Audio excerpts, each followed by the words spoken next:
Good morning.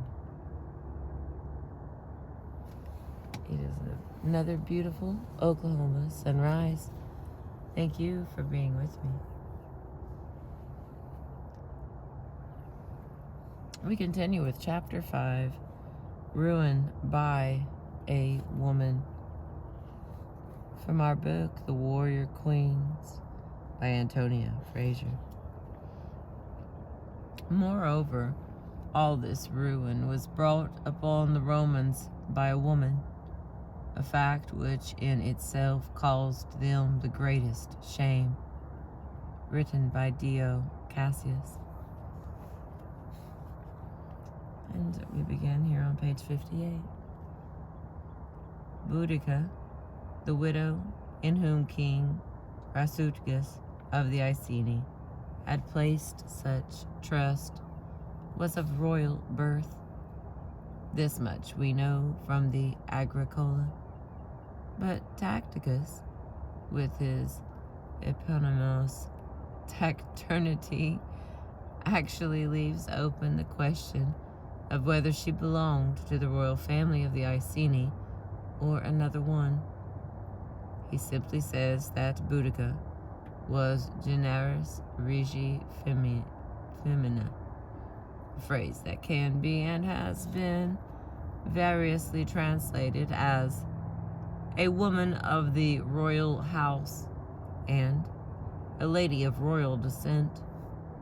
The Greek of Dio Cassius reads less equivocally, a Breton woman of the royal family.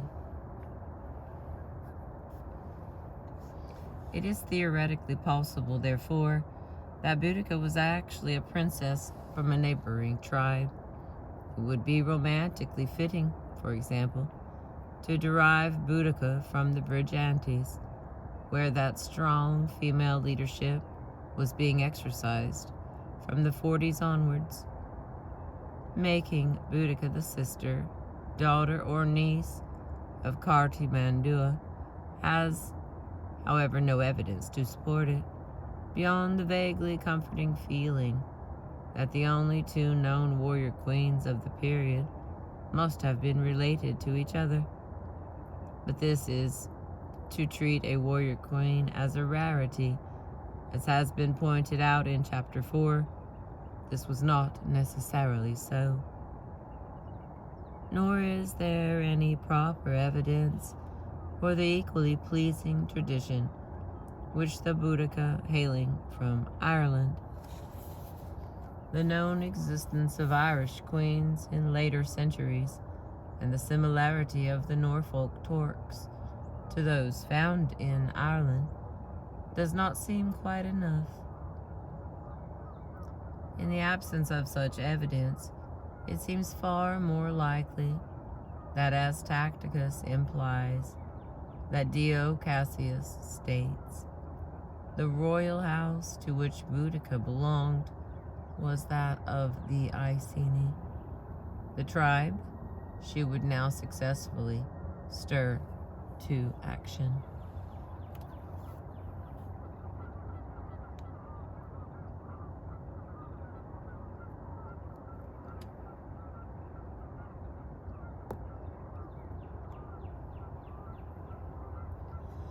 Neither Dio nor Tacitus helps us with Boudica's exact age at the time of the rebellion. It is a fair guess that she was somewhere in her 30s. In 60, we know that Boudica had 2 living daughters who had reached the age of puberty, who were not married, and who needed their mother's regency. If these daughters were in their teens and thus born sometime around 45 or 46, a rough calculation brings Boudica's birth to AD 26 or 27, and at latest AD 30. It is this calculation, incidentally, which makes it virtually certain that she was married to Prasutagus at the time of the first rebellion of the Iceni in 49, a mere 11 years previously, Otherwise, this was a remarkably short period in which to cram marriage and the birth of 2 children who had reached a nubile age. But if Boudica is not likely to have been under 30 in 60, she could, of course, have been quite a bit older, supposing these daughters were merely the youngest survivors of a large family. Boudica could have been 40 or more. Her precise age, like so much else about her, remains guesswork. Dio, unlike Tacitus, does give a physical description of the British queen. She had red hair, a mass of the tawniest hair hanging to her waist, and she was very tall, in appearance almost terrifying, with a fierce expression. These attributes were not unusual for her sex and race, at least according to the classical writers. The proverbial Celtic coloring has been mentioned. The size and indeed strength of the Celtic woman was also something on which they were prone to comment.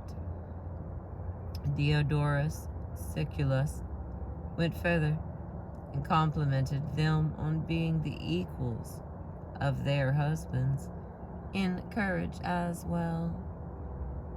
A celebrated anecdote of Ammianus Marcellinus has a Gaul's wife, even stronger than her husband, battling with swelled out neck and grinding teeth, flaying her arms like a windmill, and delivering kicks at the same time, like missiles from a catapult. Boudica also had a notably harsh voice, according to Dio. This is a comment which has an additional interest in a study of the warrior queen at various periods, since again and again the question of the voice will arise. Condemnation of a female leader very often throws in the fact that her voice is harsh or strident.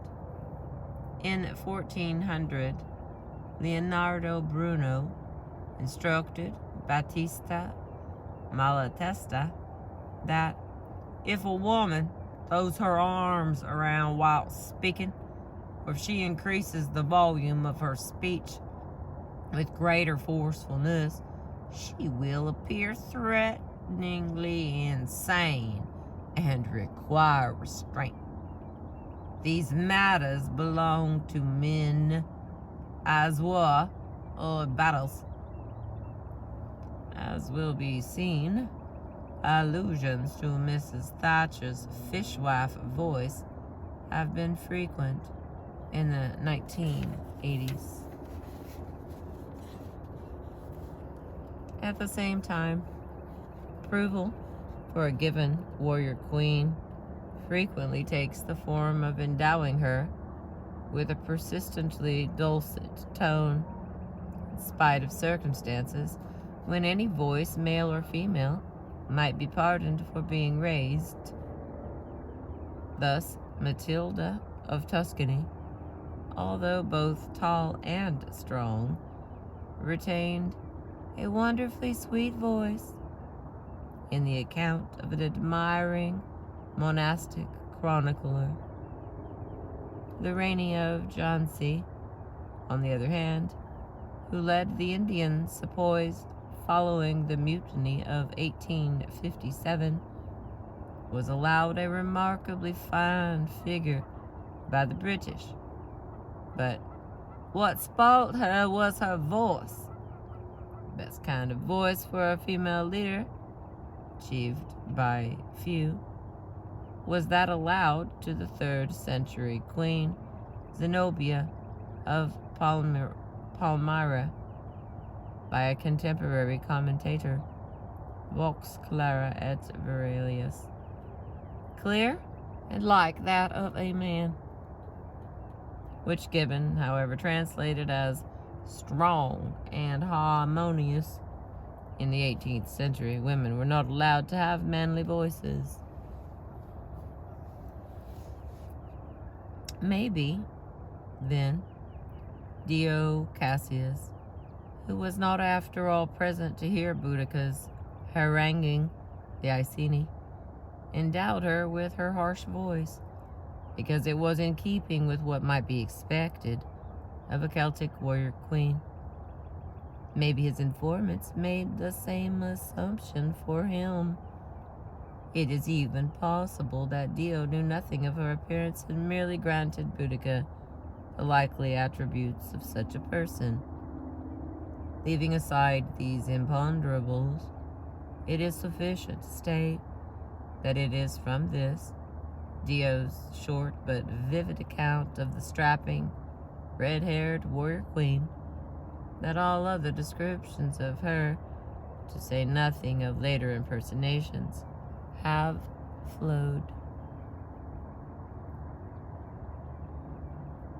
Dr. Johnson once described this world as one in which much is to be done and little to be known. That certainly stands for the narrower world of Boudican research.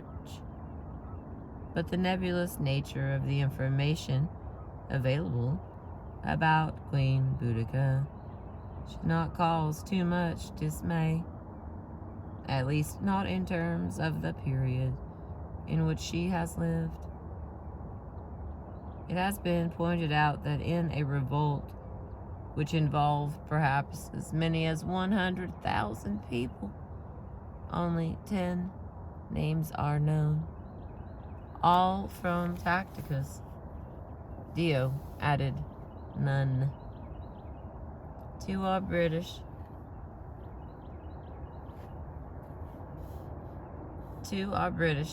Prasutagus and Boudica, and the rest Roman. One more name, that of a Roman woman, Julia Pacata, emerged when the tombstone she commissioned for her husband, Julius Classicanus, was discovered. It is the contrast between this nebulosity, characteristic of the 1st century A.D., and Boudica's, or rather Boadicea's, subsequent transient fame, which makes the lack of information so tantalizing. Although it has to be admitted from the point of view of myth rather than history, that the fire of popular interest often burns all the more brightly for the lack of dampening facts to pour upon it. Boadicea's lively, leaping myth being no doubt a case in point.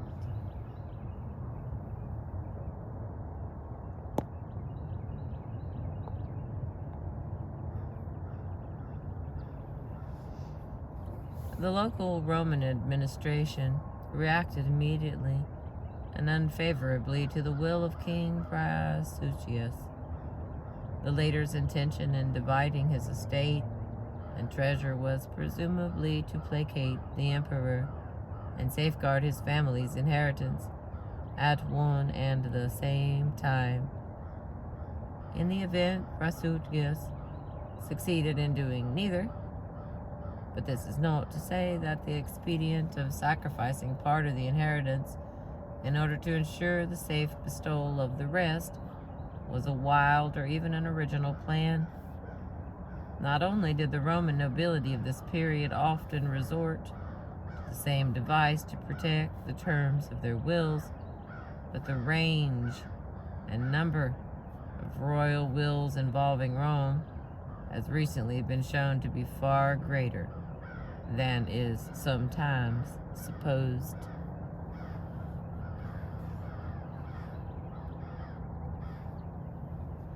Unfortunately, in the case, the officials on the spot were either unsympathetic or rapacious, or both. They ignored the will of the king, Representatives of the Procurator Catus Decanius, the chief financial administrator of the British province, seized all the king's estate and the total of his treasure. That was not the end of the depredations. Not only did the Iceni nobles find their own hereditary estates treated as though forfeit to the Romans for no crime except the death of their king, but members of Prasutagus' own court were humiliated and maltreated. It is obvious that the Iceni nobility, a freeborn and independent caste, suffered an extraordinary and unwelcome change in their status. In Dacticus's menacing words, kingdom and household alike were plundered like prizes of war. The first step taken by the procurator's representatives was, however, in a different class so far as sheer inhumanity and public insult was concerned. Brutally, Boudica, the new queen of the Iceni, was flogged. Her two daughters, those princesses designated as heiresses by their dead father, were raped. The name of these young girls, like so many other women's names throughout history, are unknown. Rape, equally, is a fate which has been shared by countless women down the ages, both names and nameless, victims of male aggression, at once casual and horrifying, simply because, historically speaking, they happened to find themselves in the wrong place at the wrong time. That Roman conquest was not altogether free from this can be seen from the speech made by the Caledonian Caligacus facing Agricola in battle some 20 years after the Boeotian revolt, and reported to Tacticus. He urged on his men by castigating the enemy. They rob, kill, and rape, and this they call Roman rule. In this case, however, it is impossible to regard the violation of Boudica's daughters as in any way mindless. This was a deliberate act of policy, and as such it was symbolic. This act of rape was what Susan Brown Miller has called the vehicle of his victorious conquest over her being, he in this case being a Roman, and she an Iceni royal princess. Symbolic, too, was the flogging of the queen, or scourging, to be exact, for Tacticus's words are verberis ad fecta, literally, to put to the rods. In principle, the Romans were not merciless or brutal to their captive royal women. One would not expect Cleopatra to have suffered such a fate, nor did she herself anticipate it. For the proud spirit of the Queen of War, the prospect of exhibition in a Roman triumph was humiliation enough. The wife and daughter of the British Caractacus were shown clemency once they had performed their own part in Claudius's triumph. On the other hand, the rape of the royal female as a ritual act to signify the suppression of a people is one with obvious psychological connotations. The young Cesare Borgia held Caterina Sforza, then in her late 30s, incommunicado for a period after he had finally succeeded in storming her stronghold of Ravaldino in 1499. He then committed injustices to her body. This was not lust, nor was she acquiescent, despite Cesare Borgia's coarse joke to his officers afterwards that Caterina had defended her fortress better than her virtue.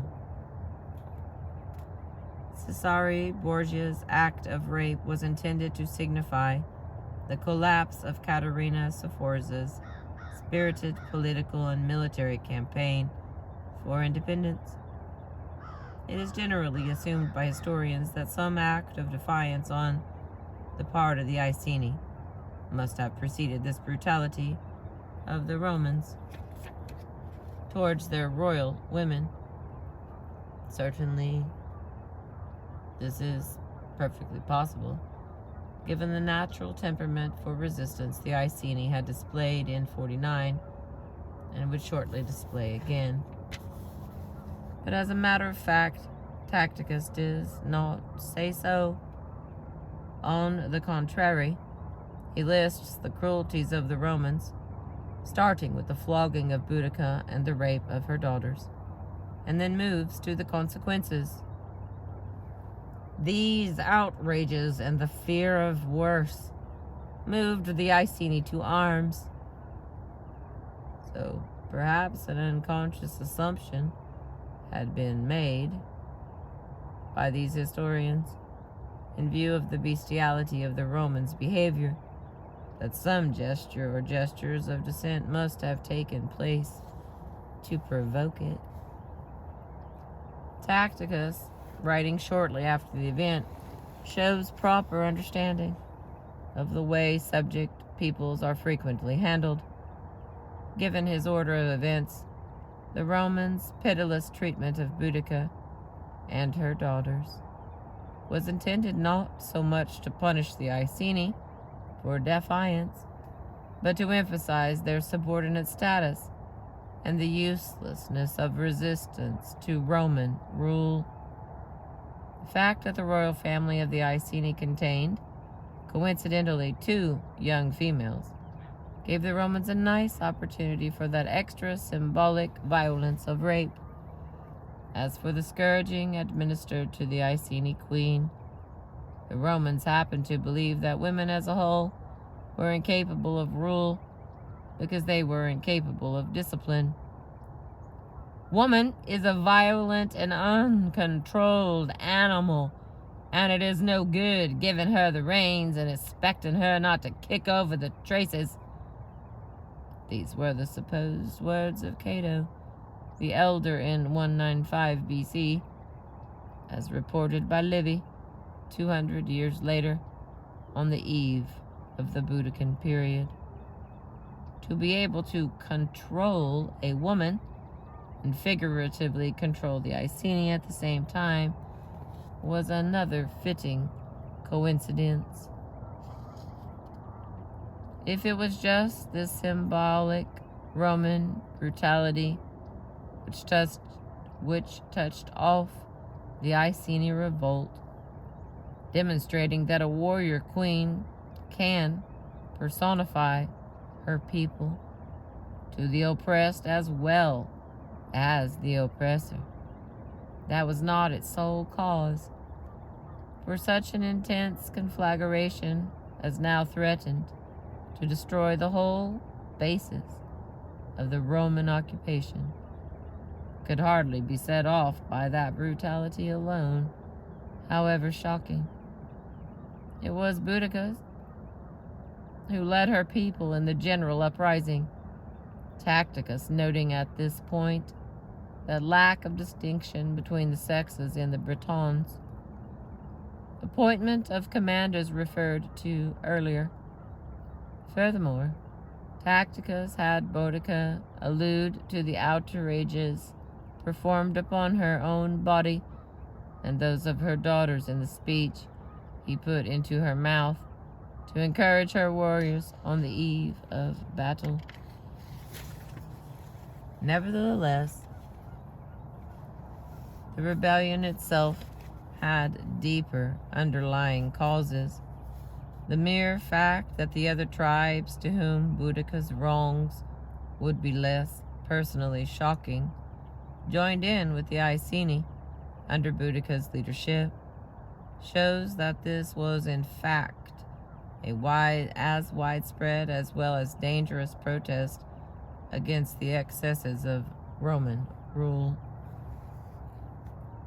Financial exploitation and land appropriation, two slow-burning fuses, liable finally to cause an explosion in any society, were at the center of the problem. According to Dio, the rebels found an excuse for the war in the fact that certain sums of money granted to lending Bretons by the Emperor Claudius and believed to have been gifts were now declared to be mere loans. The procurator, Catus Licinius, he who was also responsible for the confiscation of the part of Prasutagus' estate that was willed to his daughters, proceeded to demand the return of these loans. At the same time, Dio accused Seneca, the celebrated Roman philosopher and politician, of first imposing an unwanted financial loan upon the Bretons, attracted by a good rate of interest, and then suddenly recalling it in a series of severe measures. Whatever the truth of these particular exactions, perhaps Dio's case merely served to illustrate the general Roman use of short-sighted exploitive methods. The picture which emerges of the Roman administration of its new province is not a pretty one. The Romans were certainly not pursuing that policy of conciliation toward and cooperation with the local magnates, most likely to ensure the long-term pacification of Roman Britain. The tribal men of property began by resenting this treatment and ended by rising up against it, since they no longer had anything to gain by backing the Roman cause. The case of the Roman temple at Camalodunum, or Colchester, exemplifies this process of exploitation.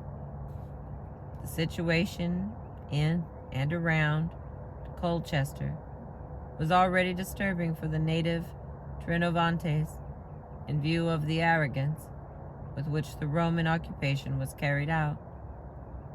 The Roman town of Colchester had been founded about 12 years previously. It was designated not as a military stronghold, but as a colonia, that is to say, a settlement of Roman army veterans who had received grants of land in the surrounding territorium administered by the town, a place of gratuities at the end of their period of service. The term colonia also meant that an existing town or city was accorded special municipal status. Camalodunum, Colchester, in fact, the first town in Britain to receive it. The establishment of a colonia was always a matter of explicit imperial policy, and it was a direct decree from the Emperor Claudius, which had brought into being Roman Camalodunum, Colchester. The intention, obviously, was the Romanization of the new province. Civilizing, loyal veterans would gradually spread and multiply among the rude British. The native Trinovantes, of course, did not see it quite like that. In particular, their reactions were not helped by the manner in which the ex-soldiers possessed themselves of their grants. According to Tacitus, The settlers drove the Cervantes from their homes and land and called them prisoners and slaves. Furthermore, excavations at Colchester have revealed the cruel conditions in which the native workers were kept, as they were obliged to carry out the construction work of their conquerors. When the ex-soldiers helped themselves to more land than was legally granted, their comrades, still in arms, turned a blind eye, hoping for the same license themselves. With all this in mind, it is not difficult to see how the oppressed Trinovantes, whether the tribal aristocrats or their humbler followers, might brood upon their wrongs.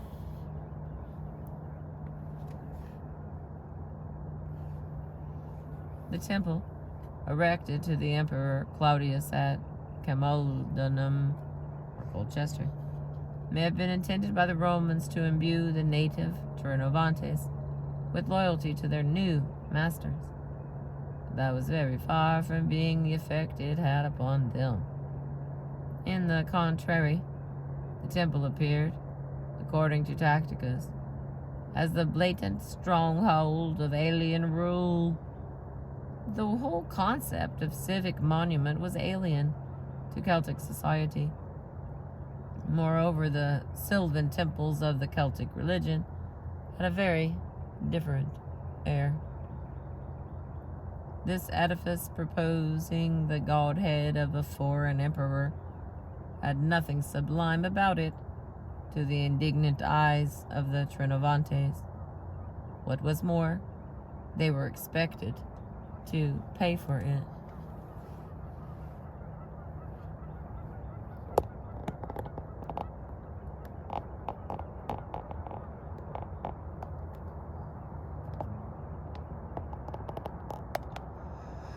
I didn't warn you I was moving. Sorry about that.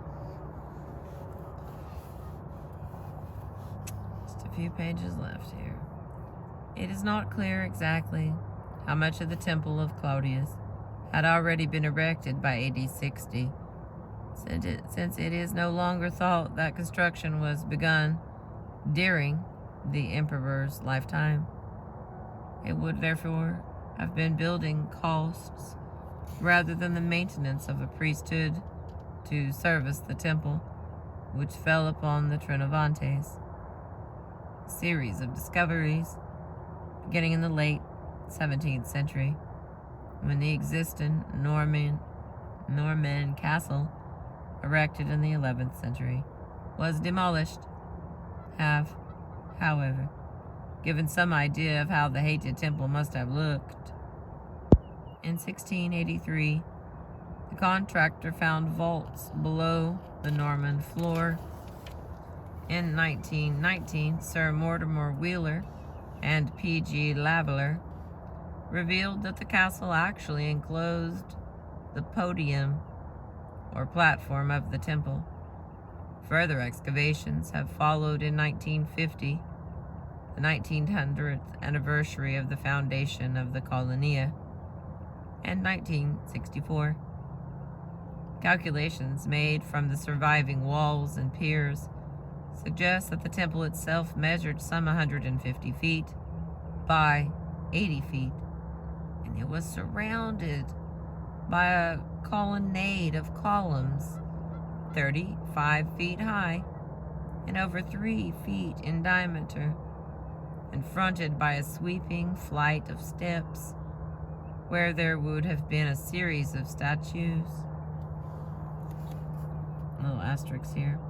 A reconstruction at the Castle Museum, Colchester, shows a building of gleaming white with ostentatious red, blue, and gold ornamentation, Roman eagles, and a triumphant statue of the Emperor Claudius at the front steps. Makes it easy to understand Tacitus's reference to a blatant stronghold. Enough of this was already completed to provide a clear and imposing focus for the resentful eye. Enough, as it turned out, was already completed to provide a target for destruction. According to Tacitus, the town of Camulodunum, or Colchester, gave out its own desperate but unheeding warning of what lay ahead. The portents were many and various. Statue of Victory fell down with its back turned as though it was fleeing the enemy. Outlandish yells were heard in the Senate House and shrieks in the local theater. The Romans had indeed gone for those amenities which made their civilization so agreeable to them, while ignoring the prime need of maintaining walls round the town. A phantom settlement in ruins was glimpsed at the head of the river Thames. Most troubling of all was the blood-red color of the sea, and the shape like human corpse found abandoned at the edge of the shore by the ebb tide. Gazing on all these things, the native Bretons began to hope that the Roman settlers began to tremble. Elsewhere in Britain, there were other frenzied women to be found. These women were not merely chanting, they were delivering their chants as war cries against the Romans. For as the Iceni rose in revolt, led by the outraged queen, and the subjugated Trinovantes planned to join them, the governor of Britain, Suetonius Polonius, was on the faraway island of Mona, Anglesey. Here, in the celebrated sanctuary of the Druids, numbers of rebels against Roman rule had taken refuge. Suetonius' mission was one of search and destroy. Moreover, the destruction was intended to encompass not only the rebels, but also the host of Druids as well. The scene at Mona is vividly described by Tacitus. The dense, armed mass of the enemy confronting the Roman army included black-robed women with disheveled hair like furies, brandishing torches. Close by stood the Druids, raising their hands to heaven and screaming dreadful curses. For an instant, the Roman host stood as if paralyzed by the weird spectacle, but then they urged each other, and were indeed urged by Suetonius himself, not to be afraid of a pack of fanatical women. In that business-like way, which had made their soldiers the disciplined wonder of the world, the Romans bore irresistibly down on the varied multitudes of their opponents. Curses and women's cries were no match for them. The torches of these Celtic furies were actually turned against their brandishers. After the assault, in an equally business-like fashion, Suetonius had the sacred groves of Mona cut down, so that, as Tacitus put it, Mona's barbarous superstitions could no longer be practiced. In this, Tacitus included the drenching of the altars in the blood of prisoners, and the consulting of the gods by human entrails. From Suetonius's point of view, it had been a highly satisfactory operation. In that military rivalry with Corbulo, to which Tacitus attests, he had now surely scored a victory to rank with Corbulo's conquest of Armenia. It was at that very moment that the news of the horrifying disaster, which had overcome the Roman settlers of the East Colonia, reached him. Suetonius was by now a man of about 60. As a veteran commander, he knew how to handle the kind of mountain warfare with which the Welsh terrain confronted him. He had campaigned in the high Atlas Mountains.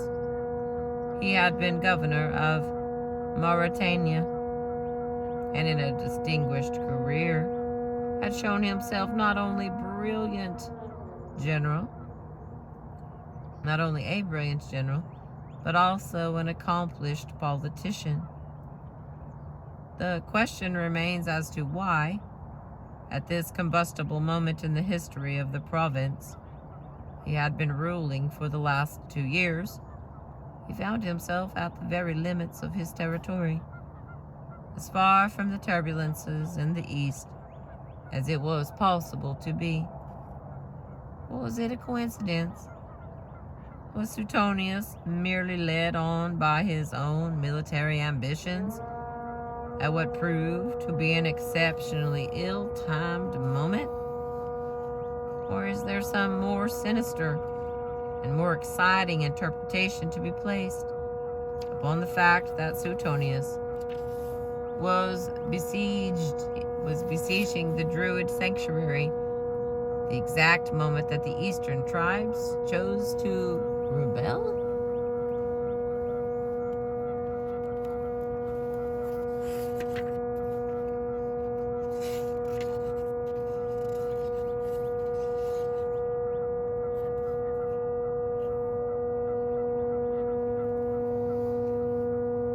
Alright, I'm going to take a break and I will finish the second half of this for us. We're going to have 7 pages left, but I appreciate you. Thank you for being with me today. Here's our book again that we've been reading. I appreciate you.